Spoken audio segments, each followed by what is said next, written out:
Hey everyone, we're going to look at this modified hybrid schedule. It runs from September 28th all the way to November 27th. That is our whole first trimester. It is color-coded, so red days mean Group A is in school, and Group B and distance learners are online asynchronously. Group B, you're looking at the blue days. Those are the days you're coming to school. And Group A will be online doing their classes in Schoology. Yellow days are just like our online classes have been. So we have Zoom classes on those yellow days. And then orange days, those are like the Wednesdays where you do all of your classes online independently or asynchronously. So if I scroll down here, it's a lot to look at, but just think of it as a calendar. It is a calendar just for hybrid learning.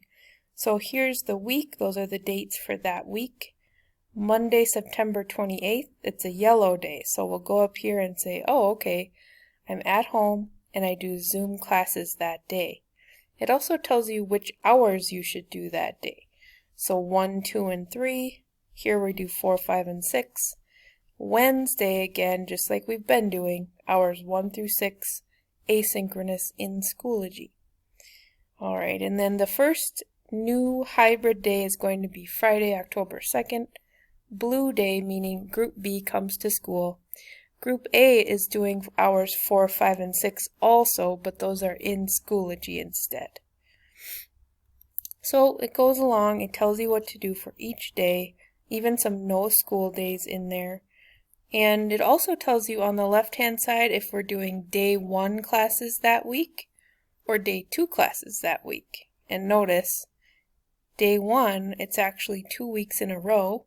Then it switches to day 2 classes for 2 weeks in a row. That's so both groups, A and B, can get to their day 1 or day 2 classes in person. Alright, so brings us all the way through the end of the trimester. Please contact me if you have any questions about your schedule. I can try to help you out. I can tell you if you're Group A or Group B if needed. And I know it's confusing, but we can do this. Have a good day.